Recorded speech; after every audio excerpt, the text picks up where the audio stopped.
our last day. We're having candidates jam, and then the lights went off. So they said we could not hold the jams. And we were wild. Master, it was not easy.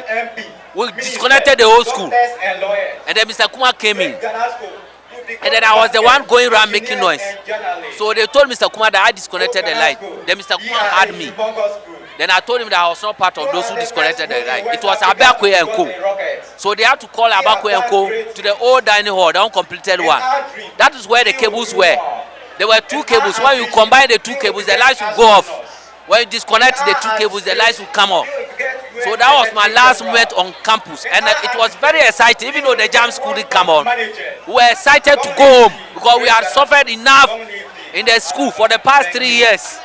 So we were very excited. But when we went home, we didn't find it easy at all because we could not see each other anymore. And for the past 27 years, some of us, we haven't seen ourselves, not until today. So today is the D-Day. And we are going to fraternize after the whole activity. And you know, the old system was different from ours. From the old system, you could be friends with somebody throughout schooling, and then you become married couples later. But the new system, it was hard for us after preps to even fraternize with the ladies. It was very hard. You only accompany the ladies to the girls' dorm, and then you turn back. But the old system, they used to have more times with their ladies. So I will encourage that the current system should be looked into it. At least we can find our life partners on campus, but we should not be denied our life partners. It's sad. I lost my life partner on campus during our Carrasco days. Why should it be so? Why should it be so? Thank you very much. They were not giving us the chance because they thought we were kids.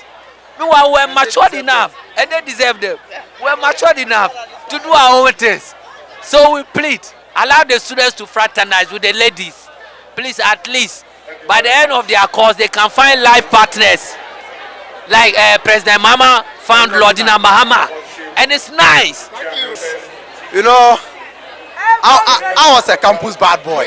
That one there. I said, yes. That was my accolade. Yes. And they will recall. I'll start calling and I'll give them a response. They will call Airborne Ranger. I'll respond. US Army, US Navy, US Air Force, member of the defunct Abdul-Salaam rebels, the POW. And it was like that. And we didn't like going to assembly in the morning. The time that, yes, the time that the morning assembly will be belled, that was the time that we would go behind Pesa, the Chairman House, to go and bath. And the senior house master and his deputy, they were wild. Mr. AAB Abagre, of blessed memory, and Mr. Idris Yakubu. They will come, and anytime we hear their motor sounding, we'll start running to the bush. Then, with our buttocks facing them, we'll squat and be jumping away. Then Mr. Abaro will say, where is this student? Then the Bani master will tell him, you students are running, showing their buttocks. How do I identify a student with their buttocks? And it was like that. And you know, our time that the funniest haircut started, we could do half currency, then put a boy into it. Whenever we are going to assembly, then we will put hair into it to cover.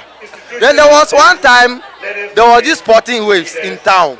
We did sporting waves and went to assembly. And senior officer called, hey my friend, come here. We went. Now why have you decided to put plenty oil into your head? I said, master, it's not oil, it's pomade. That foolish boy, what's the difference between oil and pomade? So those memories were excellent, and we love our Ghana school. And the last one was, I love crickets. Crickets? Yes. So one time I went for the crickets and I was roasting. I didn't go to morning assembly. And the senior master came, I ran away. He went to my class, did roll call, took up my name.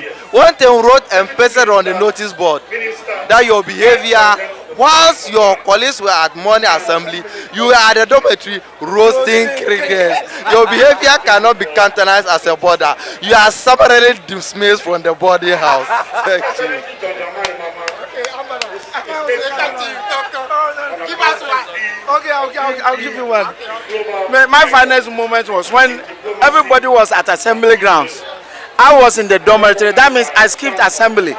And there was a team of administrators who came to inspect to see who those who were not in at the assembly grounds. I was in, but I was only I was able to escape by climbing into the ceiling, and because I was not caught, it became my finest moment on campus. But if not, any other thing you can think of a student doing on campus, we were associated with it. But those were long days gone, and we are changed people now. So thank you very much. That was what I hate when I was a boarder. All girls out, you be there, or you go and cut your hair. Immediately you come, when they see the style of your hair, then they will, the senior house mistress will come and say, all girls out. That was what I hate about being a boarder when I was in Ghana school. What the funny moment I remember is I was a dancer actually. Whenever we have record dance, everybody wants to see me because I was a dancer by then. But now, I think. One of my fondest memories of Ghana school was when our Dagbani Master of blessed memory came to Pesa House to drive us to assembly one morning. When he came, I think we were mostly half naked and we were running away into the bush. And the students that I saw running, instead of running away peacefully, they would stand halfway and show their naked buttocks to the Dagbani Master. And I think he came to recount the story to the other staff members. And I recall hearing him say, or the story goes like, he went and said, "Well, Pesa House no manguna. Oh, be wherever you was all. I can't carry a sample of guru me. To be a gumama. Kabalan guru came here to bring you for it. Nisami could only your father Kabangba." And I think if I look back, it's one of the most funny stories I took out of Ghana school. And unfortunately, he's late. And I want to take this opportunity to pray for him to rest in peace. We are proud of what he did for us as youth, and as we have grown to become adults, we can see some of the benefits that they try to instill in us. So on this occasion, I would like to say thank you for the opportunity to recount this funny story. But we wish him all the best wherever he is, and whatever he has left behind, we pray to God that it's prosper like we have prospered as well. Thank you very much. I also remember there was an instance that we were late in the dormitory, and when the bathhouse bathing, all of a sudden they said that senior house master was coming, and everybody started running. So when we started running, there was one albino amongst us, and he knew he could be easily recognized.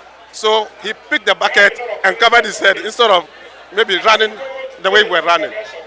Because like he was the only person that was easily identifiable. So that made them, maybe we all took to our heels. I also remember when we also dodged preps and were in the camera house enjoying. So we're there just playing music, dancing to ourselves.